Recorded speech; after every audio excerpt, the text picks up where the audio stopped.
Occasion ఏదైనా location ఎక్కడైనా తెలుగువారి వేడుక అంటే ఆలివ్ మిఠాయి ఉండాల్సిందే. మిఠాయి అంటే ఆలివ్.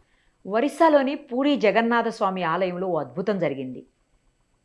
దాదాపు ఏడాది పాటు కోమా లాంటి స్టేజ్లో ఉండి అనారోగ్యం పాలైపోయి డాక్టర్స్ చేతులెత్తేసినటువంటి ఒక 8 ఏళ్ల చిన్నారిని అతని తండ్రి తీసుకొని వచ్చి ఆలయంలో పడుకోబెట్టాడు.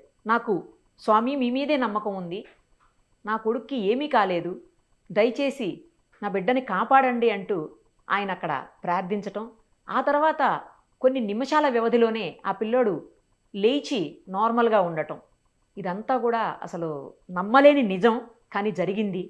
ప్రస్తుతం ఇదే విషయం మీద మనతో మాట్లాడడానికి కృష్ణమాచార్యులు గారు లైవ్ కాల్లో అందుబాటులో ఉన్నారు. వారితో మాట్లాడదాం. సార్ నమస్తే అండి.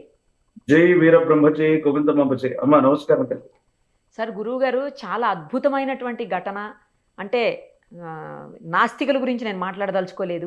ఎవరైతే దేవుని నమ్ముతారో, ఆస్తికత్వాన్ని ఫాలో అవుతారో వాళ్ళ గురించి మాత్రమే నేను ఈ వీడియో మిమ్మల్ని అడగటం జరిగింది, ఈ వీడియో కోసం. ఎందుకంటే ఇప్పుడు దైవభక్తి, నమ్మకాలు ఇవన్నీ కూడా ఎవరి ఇష్టం వాళ్ళదండి, ఎవరి నమ్మకం వాళ్ళది, కాదని ఎవరు అనలేము. నమ్మేవాళ్ళు నమ్ముతారు, నమ్మని వాళ్ళు నమ్మరు. బట్ 1 సంవత్సరం పాటు ఆ పిల్లోడు హాస్పిటల్లో ఉన్నాడు. డాక్టర్స్ కూడా ఏమీ చేయలేమని చెప్పేసి చేతులెత్తేశారు. అలాంటి పరిస్థితుల్లో ఆ పిల్లోడిని ఎత్తుకుని ఆ తండ్రి పూరి జగన్నాథ స్వామి ఆలయానికి తీసుకొచ్చి అక్కడే పడుకోబెట్టేసి, స్వామి నా బిడ్డను కాపాడు తండ్రి, ఇంకా నాకు వేరే మార్గం లేదు అని చెప్పేసి, గత్యంతరం లేదు, మీరే చూడాలి అంటే ఆ పిల్లోడు కొన్ని నిమిషాల వ్యవధిలోనే లేచినటువంటి ఘటన పూర్తిగా వైరల్ అవుతోంది. ఇది నిజం కాదు అని అనడానికి కూడా లేదు, కొన్ని వీడియోస్ బయటికి వచ్చేసాయి ఆల్రెడీ. సో స్వామి చెప్పండి, ఏంటి అసలు అంతటి మహత్తు? అంటే మన నమ్మకమా, లేకపోతే నిజంగానే దేవుడిచ్చినటువంటి అదృష్టమా ఆ ఫ్యామిలీకి? ఏమనుకోవాలి ఇది?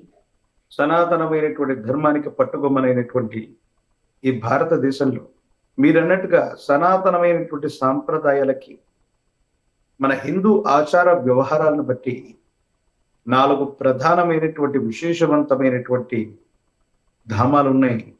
వీటినే 4 ధామ్గా మనం పిలుస్తాం. భారతదేశానికి సంబంధించి ఏ విధంగా ఎల్లలు చెప్తూ ఉంటామో, ఆధ్యాత్మిక పరమైనటువంటి సనాతనమైన హిందూ ధర్మానికి ఈ 4 మనకి ఇళ్ళలు.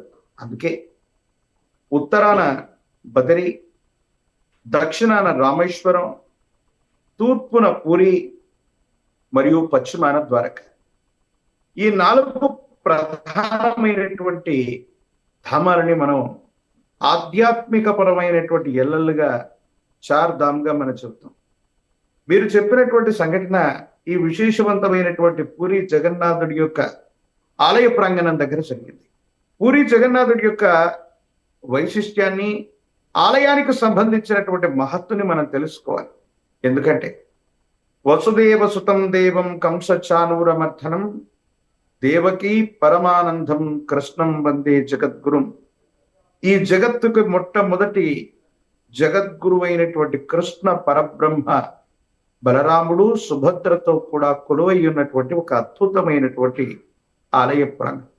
అలాగే ఓ మాట ఉంది భగవద్గీతలో, మనం అందరం కూడా చదువుకుంటాం. ప్రత్యేకించి కృష్ణ పరబ్రహ్మ గురించి ఒక మాట ఉంది. మూకం కరోతి వాచాలం పంగుం లంఘయతే గిరిం యక్రూపాతమహం వందే పరమానంద మాధవం. ఏ పరంధాముడి యొక్క మహత్తు చేత మూగవాడు కూడా వక్తయ్యి భాషిస్తాడు, కుంటివాడు కూడా కొండలెక్కగలుగుతాడు అని కృష్ణ పరబ్రహ్మకి పేరు. మనం అనుకుంటున్నటువంటి పూరి జగన్నాథుడి యొక్క ఆలయానికి మిగతా ఆలయ ప్రాంగణాలకి ఆ విశేషవంతమైనటువంటి వ్యత్యాసం, తేడా ఉంది.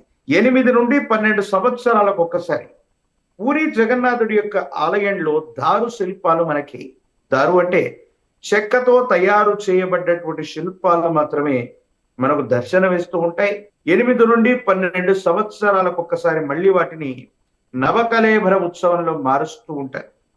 ఒకానొక సందర్భంలో మీడియాలో, సోషల్ మీడియాలో తెలియజేసినటువంటి అంశాలు కాదు, అక్కడ ఉన్నటువంటి మహత్తును మనం తెలుసుకుంటే, అక్కడ ఉన్నటువంటి విష్ణుమూర్తి యొక్క శిల్పంలో సాక్షాత్తు చేయి పెడితే కృష్ణ పరబ్రహ్మ వారి యొక్క హృదయమే అక్కడ ఉందన్న భావన కలిగిందన్నటువంటిది ఒక విశేషవంతమైనటువంటి నమ్మకం, విశ్వాసం. అందుకే ఆనాడు ఎప్పుడో కలియుగం మొదలైనటువంటి సందర్భంలో శ్రీకృష్ణ పరబ్రహ్మ వారి యొక్క నిర్యాణం జరిగినటువంటి నోటి నుండి ఈ రోజు వరకు కూడా సుమారు 5,000 సంవత్సరాలుగా ఆ విశేషవంతమైనటువంటి దారు శిల్పంలో ఉన్న హృదయం కృష్ణ పరబ్రహ్మదే.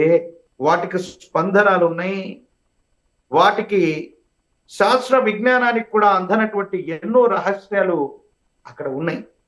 అందుకే కాబోలు ఒక తండ్రి ఆవేదనతో తాను అనునిత్యం ఆత్మనివేదన గావిస్తూ ఉన్నటువంటి పరంధాముడు ఆ కృష్ణ పరబ్రహ్మ ఆ విశేషవంతమైనటువంటి స్వామి వారి యొక్క జగన్నాథుడి యొక్క సన్నిధానానికి వెళ్ళి తన యొక్క బిడ్డను సంరక్షించమని కోమాలో ఉన్నటువంటి బాలుని అక్కడ పడుకోబెట్టగాని, నిజంగా ఇది మహత్వాన్ని కంటే కూడా పూరి జగన్నాథుడి యొక్క రూపంలో విష్ణుమూర్తి అక్కడే కొలువై ఉన్నాడు.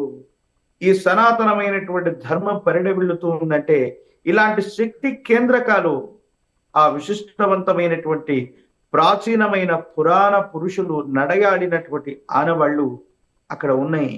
అలాగే పూరి జగన్నాథుడి యొక్క విశేషవంతమైనటువంటి స్థితిగతి గురించి ఎన్నో వృత్తాంతాలు, ఎన్నో ఇతిహాసాలు, వాటన్నిటిలో కూడా ప్రస్తావన చేయబడ్డటువంటి మహోన్నతమైనటువంటి స్థితిగతుల గురించి, పూరి జగన్నాథుడి గురించి మనం తెలుసుకుంటూ ఉంటాం.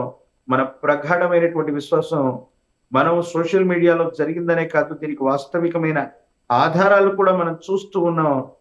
ఆ కృష్ణ పరబ్రహ్మే హృదయ స్పందనతో భక్తుల యొక్క మొరల్ని ఆలకిస్తున్నాడు.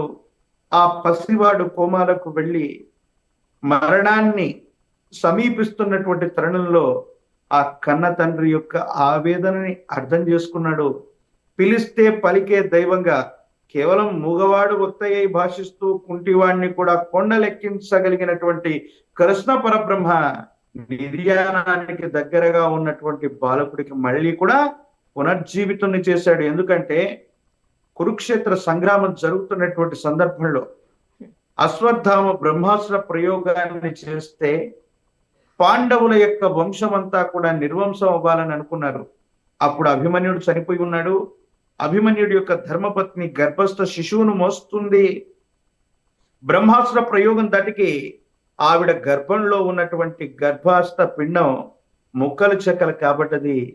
కానీ కృష్ణ పరబ్రహ్మ బ్రహ్మాస్త్ర ప్రయోగానికి కూడా ముక్కలు చెక్కలు చేయబడ్డ పిండాన్ని మళ్ళీ బ్రతికించాడు.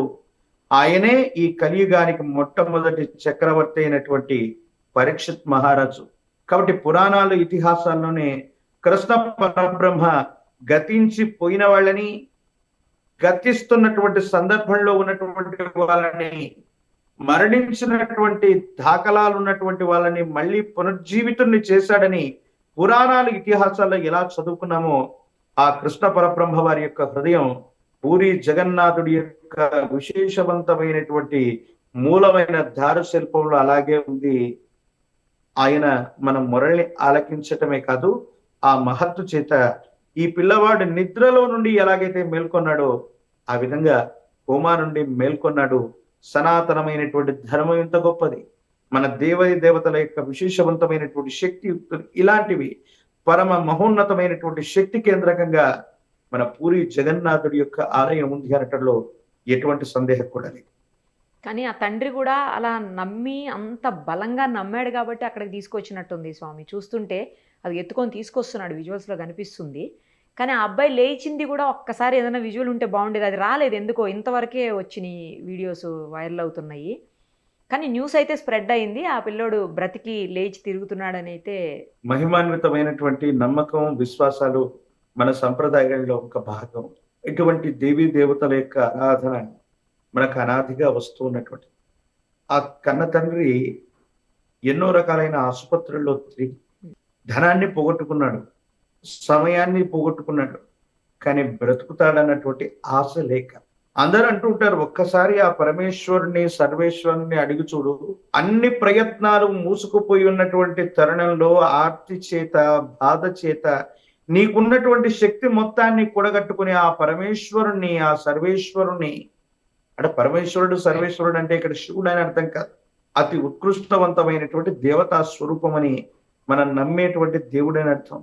ఒక్కసారి ఆ సర్వేశ్వరుణ్ణి అడిగి చూడు, సహాయం చేయకుండా పోడన్నట్టుగా ఆ కన్న తండ్రి మీరన్నట్టుగా చాలా తీక్షణమైనటువంటి భావోద్వేగంతో కూడినటువంటి ఆర్తి చేత, కృష్ణ నా కుమారుని బ్రతికించవయ్యా జగన్నాథ అంటూ స్వామి వారి ముందు మోకరిలగానే స్వామి వారి యొక్క హృదయం ఆ పసివాణ్ణి చూసి విశేషంగా స్వామివారు స్పందించారు. వెంటనే నిద్రలో నుండి ఎలాగైతే మేల్కొంటాడో కోమా స్థితిలో నుండి ఆ పిల్లవాడికి మళ్ళీ పునర్జన్మ లభించింది. ఒక అద్భుతమైనటువంటి విశేషవంతమైనటువంటి క్షేత్రం, విశేషవంతమైన పూరి జగన్నాథుడి యొక్క ఆలయ ప్రాంగణం. అందుకే ప్రతి 8 నుండి 11, 12 సంవత్సరాలకి నవకళేభరోత్సవాన్ని, అంటే అక్కడ ఉన్నటువంటి మూలమూర్తిని, ఆ దారు శిల్పాన్ని తీసి మళ్ళీ కొత్త శిల్పాన్ని ప్రతిష్ఠ చేస్తూ ఉంటారు. పునరపి జననం పునరపి మరణం అంటున్నటువంటి ఈ జగన్నాటకంలో సాక్షాత్తు ఆ జగన్నాథుడే పాత్ర పోషిస్తూ సాక్షి భూతంగా అక్కడ ఉన్నాడు. అందుకే ఆ పిల్లవాడిని స్వామివారి రక్షించాడని మనం తప్పకుండా అనుకోవలసిందే. ఇది నమ్మకం విశ్వాసానికే కాదు, శాస్త్ర విజ్ఞానానికి కూడా అంతు చిక్కనటువంటి రహస్యంగా మనం భావించవచ్చు. రైట్ గురువు గారు, థ్యాంక్ యూ సో మచ్. జై వీరబ్రహ్మ జై గోవిందమంబ జై.